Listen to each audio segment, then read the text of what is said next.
네, 이제 오늘부터 우리가 민수기를 좀 보려고 합니다. 저희들 지금 특별한 절기가 아니면은 누가복음을 두 주 보고 아니면 구약 성경의 중요한 사건을 따라서 보고 있는데 한 2개월 전에 레위기 마치고 이제 민수기를 보게 됩니다. 오늘부터 민수기를 통하여서 중요한 사건들을 보면서 민수기를 통한 하나님의 말씀을 같이 우리 들으려고 합니다. 자, 민수기 1장이 이렇게 나옵니다. 하나님께서 시내 광야의 회막에서 모세에게 인구조사를 하라. 이 명령이 민수기 1장 첫 번에 나오는 장면들입니다. 우리가 여기서 놓쳐서 안 되는 장면이 하나 있습니다. 그 장면이 뭔가 하면은 민수기 전체의 배경이 되는 광야라는 말입니다. 광야. 이제 민수기를 보는데 민수기의 모든 사건들, 민수기의 모든 말씀들, 모든 반응들, 이 모든 것은 다 광야에서 일어나는 것입니다. 그래서 민수기를 우리가 제대로 알려면은 이 광야에서 일어나는 일이다라는 것을 분명히 알고 들어가야 됩니다. 민수기 제목은 오늘 민수기인데 히브리어 성경에는 이 민수기의 제목이 민수기가 아니고 무엇이겠습니까? 광야입니다. 광야. 민수기가 아니고 한국말로 번역하면 광야인데 히브리어로 말하면은 뱀이 더 봐라. 여기 히브리어입니다. 뱀이 더 봐라. 요즘 히브리어하고 헬라어 말하는 설교자가 나쁜 설교자래요. 성도들은 못 알아듣는 말을 설교자만 아는 척하고 말하면서 성도들 헷갈리게 한다고 헬라어 히브리어 말하는 설교자가 나쁜 설교자인데 이 부분만은 제가 히브리어로 해야 돼요. 나쁜 설교자라 여기도 어쩔 수 없어요. 여기에 뱀이 더 바란데 이게 광야라는 말이에요. 이 히브리어 성경은 책 제목을 어떻게 정하는가 하면은 각 책의 창세기 출애굽기 제일 첫 번째 나오는 단어를 책 제목으로 하거나 아니면 첫 번째 문장에 있는 좀 많이 울리는데 약간만 좀 조정해요. 첫 번째 문장에 있는 단어 하나를 끄집어서 제목으로 삼습니다. 그래서 이 민수기는 첫 번째 문장에 있는 다섯 번째 단어를 끄집어 와서 민수기의 제목을 삼았어요. 그게 뱀이 더 바랍니다. 그게 광야라는 말이에요. 그러니까 민수기 전체의 배경이 광야고 민수기의 제목도 광야인데 그렇다면은 민수기 1장 1절의 첫 번째 단어는 뭘까요? 한국말은 이스라엘이에요. 그죠? 이스라엘 자손이인데 히브리어는 이스라엘이 아니고 미안합니다. 또 히브리어입니다. 죄송합니다. 이해하시고 바에 다바람 바에 다바르입니다. 바에 다바르 뱀이 더 바르나 바에 다 바르나 저도 헷갈려요. 비슷하게 들리죠. 그죠? 빨리 발음하면 똑같은 단어로 들릴 거예요. 그게 정상이에요. 1장 1절에 바에 다 바르는 번역하면은 그리고 그가 말씀하셨다예요. 요 한 단어인데 한 문장이 되네요. 요 마지막에 세 스펠링 바는 그리고 얘는 그가 그리고 다 베르는 말씀하셨다는데 요 원래 단어는 다바르예요. 다바르가 말씀이에요. 근데 광야라는 단어 안에 마지막 세 스펠링이 다바르가 들어가 있어요. 제가 이 말을 하고 싶은 게 이 광야라는 히브리어 광야라는 히브리어 단어 안에 말씀이라는 스펠링이 그대로 들어가 있어요. 참 특이해요. 무슨 말인가 하면은 광야라는 단어만 봐도 말씀을 포함하고 있습니다. 광야의 삶은 말씀을 포함하고 있어야 되는 거예요. 오늘 민수기 전체는 광야에서 일어나는 사건인데 이 민수기에 나타나는 광야는 일반 세상의 광야하고 같은 것도 있고 다른 게 있습니다. 대부분은 다 같아요. 이 광야가 힘들고 지치고 외롭고 배고프고 목마르고 짐승이 덤비고 민수기의 광야도 그렇고 세상의 광야도 그래요. 그러나 민수기의 광야가 세상의 광야하고 딱 하나 근본적인 차이점이 민수기의 광야는 말씀이 들어가 있습니다. 다바르, 하나님의 말씀이 들어가 있어요. 세상의 광야는 하나님의 말씀이 없어요. 그래서 이 민수기는 우리가 광야에서 일어난 이 일을 볼 때 광야를 보면서 말씀을 놓치면 민수기 전체를 다 놓치는 거고 광야의 삶을 다 놓치는 것입니다. 그럼 민수기의 광야, 우리 신앙의 광야는 반드시 하나님의 말씀이 들어가 있어야 됩니다. 요즘 시대를 이미지 시대라고 말합니다. 또는 다른 말로 하면 감성 시대. 그래서 요즘 젊은이들을 이렇게 연애하고 데이트할 때 물어봅니다. 너는 걔가 왜 좋아? 한참 생각하다고 하는 말이 뭔 줄 압니까? 그냥 필링이 좋아요. 그래. 아니, 그냥 자기 감정이 좋대요. 그러니까 좋아서 사귄대요. 그래서 극단적으로 만약에 네가 사귀는 사람이 마약 밀수범인데도 감정이 좋으면 사귈 수 있어요. 왜? 만나면 그냥 필링이 좋으니까. 왜? 젊은이들이 감성 시대에 살고 있으니까. 이제 자기가 감동이 되면 진리고 감동이 자기 삶의 기준이에요. 그게 이미지 시대, 분위기 시대, 감성 시대예요. 이게 뭐 좋다 나쁘다를 떠나서 이런 분위기들이 교회 안으로 그대로 들어와 있어요. 그래서 이 감동을 주려면은 겉으로 많이 보여줘야 되고 보이는 것들을 통하여서 사람의 감정을 터치해줘야 돼요. 그것이 신앙생활에서 교회에서 어떻게 나타나는가 하면 신비주의, 기적, 은사로 나타납니다. 이 신비주의와 신비와 기적과 은사는 절대로 나쁜 게 아니에요. 교회는 신비와 기적과 은사가 늘 풍성히 있어야 됩니다. 이 기적이 나타나고 신비가 가득하고 그리고 은사가 많으면 사람들이 참 많이 감동을 받아야 돼요. 많이 받게 돼 있어요. 그래서 사람들이 많이 모여요. 실제로 미국의 대형 교회들 보면 이런 요소들이 굉장히 많습니다. 신비적이고 그리고 기적과 은사를 많이 강조해서 사람을 감동시킵니다. 저는 우리 교회에도 이런 신비와 은사와 기적이 많이 일어나기를 바랍니다. 그거는 참 좋은 거예요. 그러나 한 가지, 아무리 신비가 많고 기적이 많고 은사가 많아도 50년, 60년 신비와 기적과 은사를 체험해도 그 사람의 내면 영적 세계는 성장하지 않고 성숙하지 않아요. 그게 결점이에요. 왜? 신비와 기적과 은사는 외면을 보여주고 감정을 자꾸 건드려서 감동만 일으키지 그 사람의 의지와 결단을 성숙시키지는 않아요. 그래서 신비와 기적과 은사 안에는 반드시 하나님의 말씀이 같이 들어가야 됩니다. 거기에 감동이 있고 말씀이 있어서 성장하고 성숙합니다. 여기서 말씀을 빼버리면은 매일 울고 감동받고 사람들은 많이 모이는데 약간의 어려움과 위기가 닥치고 그날 예배 드리는데 감동이 없으면 은혜가 다 사라졌다고 생각합니다. 그러나 말씀이 그 안에 들어가 있으면 성숙해지고 성장해지면은 감동에 의하여서 눈에 보이는 것에 의하여서 이미지에 의하여서 신앙이 좌지우지되지 않습니다. 하나님의 말씀이 안에 들어가야 됩니다. 그래서 민수기의 광야는 말씀을 포함하고 있습니다. 그래서 하나님께서 이스라엘 민족에게 말씀, 율법을 준 곳은 시내 광야에서 하나님께서 모세를 통해서 이스라엘 백성들에게 광야에서 말씀을 주었습니다. 애굽에서 준 것도 아니고 애굽의 궁전에서 준 것도 아니고 자기 집에서 편안하게 있을 때 말씀을 준 것도 아닙니다. 하나님께서 광야로 데리고 나와서 그 광야 한가운데서 말씀을 주는 겁니다. 그게 민수기의 광야고 그 광야 안에는 말씀을 포함하게 되는 겁니다. 여러분, 예수님께서 사역을 하시기 전에 성령께서 예수님을 인도에서 어디로 끌고 갔습니까? 광야로 끌고 갑니다. 거기서 시험하고 예수님이 훈련받습니다. 3가지 사탄이 시험하는데 아주 특이한 것은 그 광야에서 사탄이 예수님을 시험한 내용들은 신비와 기적과 은사예요. 그걸 통해서 사탄이 예수님을 통해서 사람을 감동시키려고 해요. 자, 예를 보세요. 성전 높은 꼭대기 올라가서 한번 보고 산 꼭대기 올라가서 한번 뛰어내려보라. 당신은 기적도 있고 은사도 있으니까 뛰어내리면 천사가 하늘에서 내려와서 너를 잡아줄 것이다. 그러면 사람들이 다 너를 보고 와, 메시아가 나타났다. 감동받을 거 아니냐.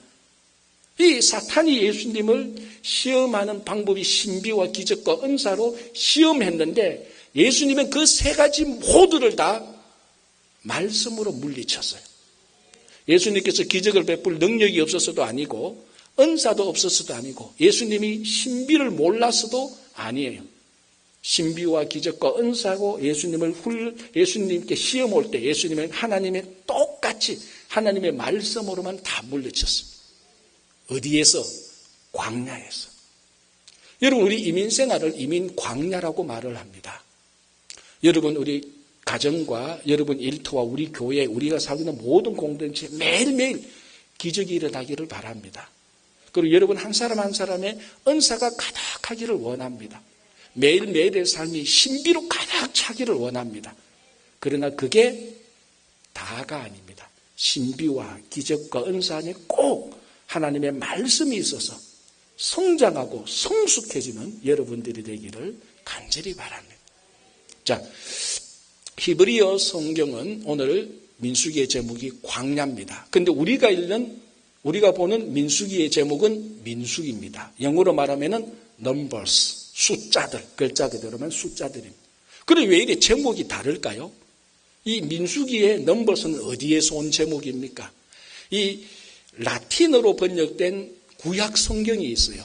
그 구약 성경을 보통 우리가 70인역이라고 말하는데 그 70인역에 보면은 민수기를 라틴어로 숫자라고 번역을 해놨어요. 그래서 그걸 영어로 번역하고 영어로 번역한 것을 한국말로 번역하다 보니까 민수기가 넘버스. 그래서 이 민수기로 우리가 제목을 붙여놓는 겁니다. 그리고 또 하나는 민수기가 성경 66권 가운데 민수기만 가지고 있는 가장 큰 특징이 한 가지인데 그게 뭔가 하면은 인구조사를 2번 하게 됩니다. 오늘 민수기 1장부터 이제 인구조사가 들어가고 민수기 26장에 또 인구조사가 들어갑니다. 이 민수기 전체는 인구조사가 큰 틀을 유지합니다. 이게 바로 넘버스. 그래서 민수기라는 제목이 들어옵니다. 자, 오늘 본문 민수기 1장 1절에서 4절까지에는 인구조사를 하라고 명령만 나왔지 그 인구조사가 몇 명인가는 없습니다. 그러나 민수기 1장 마지막 부분에 보면은 각 인구조사를 했는데 20세 이상 싸움에 나갈 수 있는 20세 이상 남자만 각 지파별로 계산했는데 헤아렸는데 레위 지파는 빼고 헤아렸는데 몇 명입니까?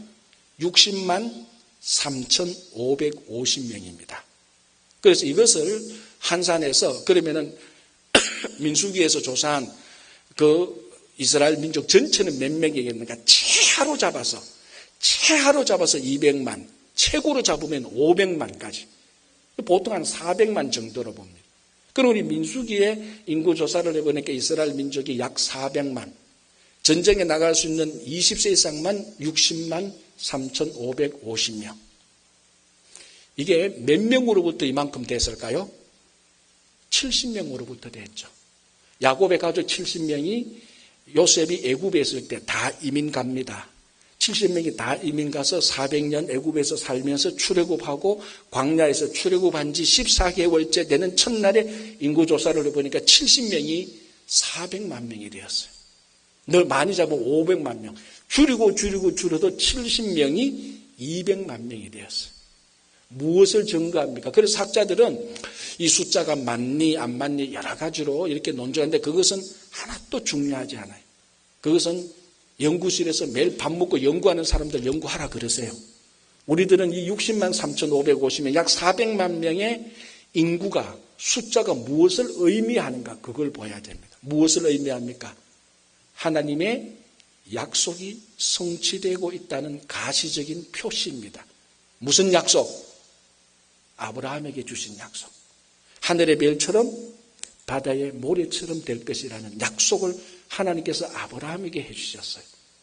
그리고 땅을 주시겠다니까 땅을 주신다는 약속은 여호수아에서 이루어지고 이미 하늘의 별처럼 바다의 모래처럼 자손이 번성할 것이라 생육하고 번성하실 것이라는 약속은 민수기 인구조사에서 그게 확연하게 드러납니다. 하나님의 약속이 성취되어지고 있다라는 분명한 표시입니다. 그런데 이 하나님의 약속이 아주 평온한 가운데 수월한 가운데 이루어졌습니까? 그렇지 않습니다. 이 출애굽기를 쭉 보면은 이 70명이 애굽에 가서 400년 동안 살면서 그냥 잘 먹고 잘 살고 교육 잘 시키고 정상적으로 결혼하고 애 많이 낳고 그런 형편이 하나도 아닙니다. 들어가서 애굽을 모르는 왕이 나올 때부터 노예 생활을 하고, 그래서 출애굽기 1장은 출애굽기 1장 죄송합니다. 요셉을 모르는 애굽 왕 바로가 나타나서 출애굽기 1장에 보면은 어떤 명령을 내립니까? 이 이스라엘 민족이 자꾸 많아지니까 앞으로 남자아이가 태어나면 모두 다 죽여라. 히브리 산파들을 불고 와서 남자아이들 나오면 다 죽여라. 여자아이거든 그냥 살려둬라. 여자아이는 그냥 그 애국 남자하고 결혼해도 괜찮으니까 남자아이는 다 죽여라고 말합니다. 유아 대학살 명령이 있습니다. 민족 전체가 한 세대가 지나가면 남자들이 없어가지고 이스라엘 민족이 다 없어질, 한 명도 없게 되는, 여자들은 다 시집 가버리니까 한 명도 없게 되는 큰 말살 위기 속에 빠지게 됩니다. 그리고 노예 생활을 하면서 힘들고 피곤하고 해서 결혼도 싫고 애 놓는 것도 싫고 그런 엄청난 오랜 세월이 지나가게 되고, 출애굽을 하면서 홍해를 한번 지나가게 된다. 만약에 그때 홍해가 열리지 않고 아니면 열렸다가 중간에 닫혔다라면 유대인들은, 이스라엘 민족들은 다 말살입니다. 무슨 말을 하는가 하면은 이 하늘의 별처럼 바다의 모래처럼 생육하고 번성해야 했다는 이 하나님의 약속이 평온한 가운데, 아무 일도 없는 가운데, 우리가 보기에 모든 일이 잘 진행되는 가운데 약속이 성취되는 것이 아니고, 말살의 위험 가운데, 엄청난 고통과 시련의 어려움 가운데, 위태위태한 무시무시한 고통과 시련 가운데서 이루어진, 성취되어진 하나님의 약속이라는 것입니다. 하나님의 약속은 아무리 위험과 위기가 닥쳐도 하나님의 약속은 반드시 성취되어집니다. 사람의 약속은 그렇지 않습니다. 여러분, 우리도 매일 경험하잖아요. 우리가 약속을 했는데 위기가 닥치고 어려움이 닥치면 약속을 포기하거나 약속을 지키지 않습니다. 또 약속을 지키고 싶어도 지킬 능력이 없어집니다. 위기나 위험 속에서. 그러나 하나님의 약속은 인류에게 어떤 위험이 닥쳐도 하나님께서 그 약속을 주도하시고 인도하시고 성취하시기 때문에 하나님의 약속은 우리가 닥치는 위기보다 더 분명한 것입니다. 20세기 초반에 큰 사건이 하나 있었죠. 그게 타이타닉 사건입니다. 타이타닉은 1912년 4월 10일 날 출항하게 됩니다. 유럽에서 뉴욕으로 출항하게 되죠. 그때 그 배의 무게가 6만 톤. 그때 세상에서 제일 큰 호화 여객선입니다. 그러니까 이제 4월 10일 날 그 선주 이즈메이라는 사람이 선장을 불러서 하나를 요구합니다. 오늘이 4월 10일인데 당신이 뉴욕에 가서 다시 뉴욕으로 4월 20일까지 돌아오라. 10일 만에. 왜? 이 배가 크고 호화스럽고 막 이렇게 좋은 반면에 이 배는 느리지도 않다는 것을 증명하기 위해서 이 선장에게 그걸 요구하고 선장이 그 약속을 합니다. 줬소. 내가 열흘 만에 뉴욕까지 갔다가 다시 돌아오겠어. 이 선장도 그 배의 선장이 되기 바로 전에 큰 수치를 당해서 자기도 명예를 회복하고 싶었습니다. 그래서 열흘 만에 갔다 오기로 약속을 하고 그 배를 운전해서 1912년 4월 10일 날 출항을 하게 됩니다. 출항을 하면서 속력을 22노트, 배의 속도를 노트라고 말하는데 전문적 용어니까 이렇게 빼고 6만 톤이 22노트로 운행을 하는 것은 우리가 보통 승용차가 운전할 때 최소 150에서 200마일 운전하는 속도입니다. 200마일 운전한다고 한번 생각해 보세요. 운전. 줄여도 150마일 운전이 여러분 얼마나 위태합니까? 22노트로 6만 톤의 초호화 여객선이 뉴욕으로 5일 만에 갔다가 5일 만에 돌아와야 됩니다. 그런 약속을 한 거예요. 그런데 이제 이 타이타닉이 가는데 계속해서 위험 신호를 보냅니다. 그 타이타닉 배가 가는 그 항로에 엄청난 빙하가 있더라. 이 빙하가 뭡니까? 얼음 덩어리잖아. 이 얼음 덩어리가 바위 같은 게 아니고 산마탄 그런 덩어리들입니다. 그러니까 있으니까 조심하라. 속력을 늦추고 조심해서 가라고 5번이나 경고를 합니다. 그런데 이 선장이 열흘 만에 갔다 오는 그 약속을 지키려고 계속 속도를 하다가 결국 4월 14일 날 밤 11시 40분 칠흑같이 어두운 밤에 이 타이타닉이 큰 집채만한 빙하를 쾅 박아서 침몰하기 시작해서 4월 15일 날 완전히 침몰하게 되는 거죠. 이 타이타닉 사건입니다. 뭐 여러 가지 이런 일들이 있지만 제가 요 부분에 대해서 이렇게 말하는 이유가 무엇입니까? 선장이 약속을 했어요. 열흘 만에 갔다가 돌아오겠다. 그런데 위험이 닥쳤어요. 위기가 닥쳤어요. 사람은 그 위기 속에서 약속을 지키지 못해요. 위기가 닥치고 위험이 닥치면 사람은 약속을 포기하거나 지키고 싶다 하더라도 위기 때문에 약속을 못 지킵니다. 그래서 그 거대 호화 여객선 타이타닉도 무너져 버렸습니다. 그러면 뭡니까? 여러분, 하나님의 약속은 어떤 위기가 닥쳐도, 어떤 위험이 닥쳐도 하나님의 약속은 모든 위기와 위험을 뚫고 성취해 나갑니다. 사람의 약속은 다 무너져도, 사람의 약속은 위기 때문에 다 무너지고 산산조각 나고 폭이 나도 하나님의 약속은 하나님 스스로가 모든 위기와 위험을 뚫고 성취하는 것입니다. 그래서 70명이 400만 명이 된 거예요. 생육하고 번성하는 하나님께서 아브라함에게 준 약속을 이루는 것입니다. 여러분, 마찬가지입니다. 우리가 70명, 야곱의 가족 70명이 가나안 땅에서 애굽으로 간 것처럼 그 패턴으로 우리가 한국에서 미국으로 이민 온 것입니다. 물론 70명 안 데리고 와도 괜찮아요. 혼자 와서도 괜찮고 2명 와서도 괜찮아요. 그 숫자가 중요한 거 아니에요. 우리도 야곱처럼 그 경계선을 넘어서 가나안에서 애굽으로 간 것처럼 한국에서 우리도 이까지 왔습니다. 하나님께서 우리에게 야곱의 가족들에게 아브라함의 약속을 주신 것처럼 그 약속은 오늘날 우리들에게 동일하게 주신 것입니다. 하늘의 별처럼 바다의 모래처럼 생육하고 번성할 것이라. 그것이 우리들에게 주신 약속인데 이 약속이 평온한 가운데 이루어지지 않습니다. 시련이 닥치고 어려움이 닥칩니다. 그러나 정말 중요한 것은 이건 사람의 약속이 아니고 하나님의 약속이니까 반드시 이루어집니다. 우리가 포기하지 않는 한, 우리가 그 약속을 무시하지 않는 한, 그 약속을 붙들고 있는 한 하나님은 이 약속을 지켜줍니다. 때로는 우리의 건강이 나빠서 질병이 생겨서, 때로는 경제적인, 지금 우리 이민사회의 경제적인 어떤 불황 때문에, 때로는 어떤 정책적인 반이민 정책 때문에 위축되고 시련 속에 들어가고 일이 안 풀리면 어찌 될까 두려워하기도 하지만은 하나님의 약속은 이 시련과 두려움과 염려 가운데서 그 모든 것을 뚫고 성취된 것을 보여주는 것입니다. 마찬가지로 여러분들이 지금 어떤 시련과 어려움과 걱정과 불안 속에 있을 것입니다. 그러나 하나님께서 주신 약속은 결코 흔들리지 않습니다. 그 약속을 붙들고 포기하지 말고 낙담하지 말고 굳건히 서 계시기를 바랍니다. 이 약속은요, 하루아침에 이루어진 거 아닙니다. 400년이 걸렸어요.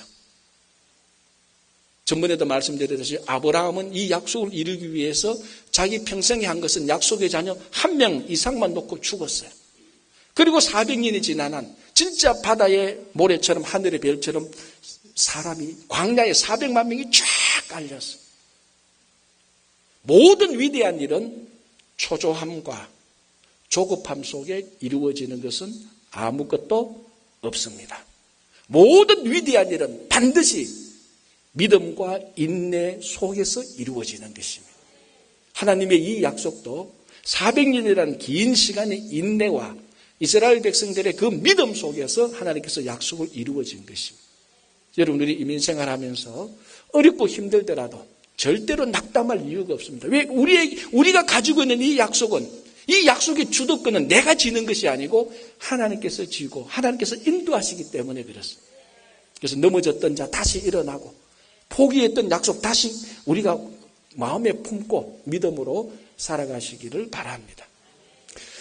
자, 하나님께서 모세에게 하라고 명령한 내용은 뭡니까? 인구조사. 그래서 오늘 2절 3절에 보면은 계수하라라는 말이 나옵니다. 카운트하라는 거죠. 그런데 이제 더 이상 나쁜 설교자가 되지 않겠어 히브리어는 말하지 않겠습니다. 2절에서 말하는 계수라는 말과 3절에서 말하는 계수의 히브리어는 다른 단어를 쓰고 있어요. 그 뜻은 뭐냐면 2절에서 계수하라는 것은 진짜 카운트하라는 겁니다.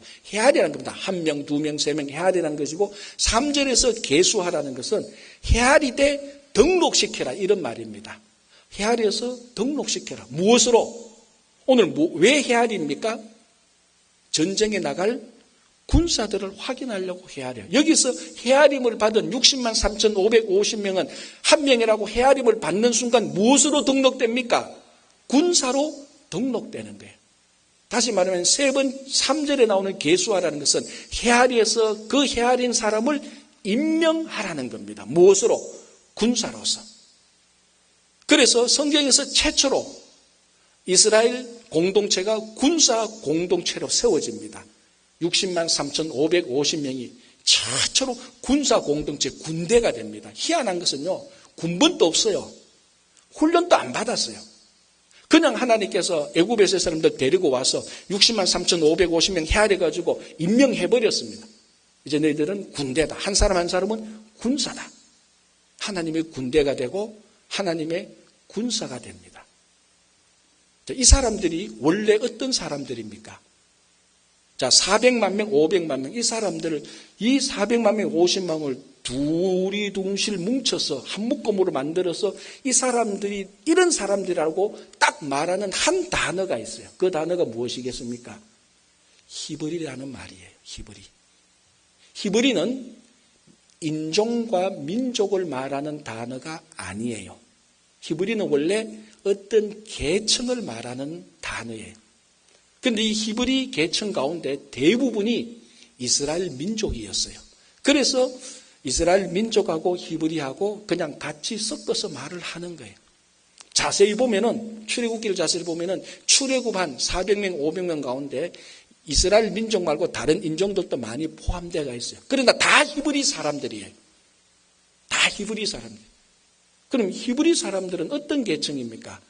애굽에서 가장 낮은 하류 계층 사람들, 떠돌이 사람들, 집 없는 사람들, 왔다 갔다 하는 사람들, 우리말로 하면은 이민자들이에요. 외국에서 들어온 사람들, 정치 없이 떠나다니는 그런 사람들을 히브리라고 다 불렀어요. 대부분이 다 이스라엘 민족이에요. 그러니까 우리말로 하면은 이 히브리 사람들은 군사적인 용어로 말하면은 전부 다 오합지졸이에요. 이 오합지졸 400만 명, 500만 명 가운데서 하나님께서 60만 3,550명을 딱 불러가지고 하나님의 군대로 임명하고 하나님의 군사로 한 명 한 명에서 다 임명해버렸어요. 오합지졸 같은 사람, 훈련도 받지 않는 사람들. 자기 부대장이 누구고 자기 진의 배치가 어딘지도 아직 결정나지 않은 이 사람들을 군대로 만들어버렸어요. 오합지졸을. 우리는 이런 질문을 했습니다. 왜 이 사람들을 하나님의 군대로 만드나? 애굽 군사를 군대로 만들지. 훈련도 잘 돼가 있고 작전도 잘 짜고 이미 군대로서 그 위용을 갖추고 있는 이 사람들을 하나님의 군대로 임명하면 더 힘세고 더 전쟁 잘할 건데 이 오합지졸 같은 사람, 이 사람들을 하나님께서 불러서 하나님의 군대로 군사로 임명해서 앞으로 전쟁터로 내어보냅니다. 자, 이 군대, 이 군사들이 앞으로 전쟁을 해야 되는데 이건 일반 전쟁하고 같은 것도 있고 다른 것도 있어요. 같은 거는 똑같이 무기 들고 싸우기도 하고 작전도 짭니다. 전략 전술도 짭니다. 그러나 차이점이 몇 가지입니다. 첫 번째 차이점은 이 하나님의 군대의 총지휘관은 사람이 아니에요. 여호와 하나님이에요. 눈에 안 보이는 여호와 하나님이 하나님의 군대의 총지휘관이에요. 그리고 또 하나 차이는 이 하나님의 군대가 전쟁하는 모든 전쟁의 이름을 여호와의 전쟁이라고 불러요. 우리말로 하면 영적 전쟁이라고 말을 합니다. 그게 일반 전쟁하고 다른 겁니다. 가장 대표적인 게 출애굽할 때 이스라엘 민족이 아말렉하고 전쟁할 때입니다. 어떻게 전쟁합니까? 여호수아하고 군사를 데리고 저 산 밑에서 막 전쟁합니다. 그때 모세는 산꼭대기에 올라가서 두 팔을 듭니다. 이 두 팔이 내려오면은 이스라엘 민족이 지고 올라가면 오른쪽에 있으면 이스라엘 민족이 이깁니다. 팔이 힘들어서 내려오니까 아론과 후리 옆에서 같이 받쳐서 팔이 계속해서 들고 있으면 전쟁에서 이깁니다. 일반 전쟁은 이런 거 없습니다. 그러나 여호와의 전쟁은 하나님께서 주도하시고 그 전쟁의 성격이 영적 전쟁이기 때문에 영적인 힘에서 승리해야 그 전쟁은 이기기 때문에 모세가 팔을 든 것으로 영적 승리로 보여주는 것입니다. 그게 일반 전쟁하고 다른 여호와의 전쟁입니다. 이 여호와의 전쟁을 위해서 애국 군대를 사용하지 않고 히브리 사람, 오합지졸과 같은 사람들을 사용해서 하나님의 군대로 만듭니다. 또 하나 차이점이 있습니다. 일반 전쟁은 싸우는 대상이 다 사람들이에요. 그러나 이 여호와의 전쟁의 궁극적인 싸움의 대상은 사람이 아니에요. 에베소서 6장 12절에 우리의 싸움은, 우리의 씨름은, 정확히 우리의 씨름은 혈과 육을 상대로 하는 것이 아니요, 세상의 어두운 세력과 하늘에 있는 악한 영과의 싸움이다라고 말합니다. 이 여호와의 전쟁은 겉으로는 사람하고 싸우는 것 같은데 궁극적인 타도의 대상은, 정복의 대상은, 물리쳐야 될 대상은 어떤 종류의 사람도 아니에요. 그 사람을 배후에 있는 악한 어둠의 세력들, 악한 영들을 싸워서 이기는 겁니다. 그래서 이 여호와의 전쟁은 반드시 영적 전쟁에서 승리를 해야만 이기도록 되어 있습니다. 이게 하나님의 군대가 싸우는 앞으로의 전쟁입니다. 이 전쟁을 위해서 하나님께서는 오합지졸 히브리 사람들을 그 당시에 선택하셨고, 지금 이 시대에는 그 하나님의 군대 공동체를 대신해서 이 시대에 교회를 선택하셨습니다.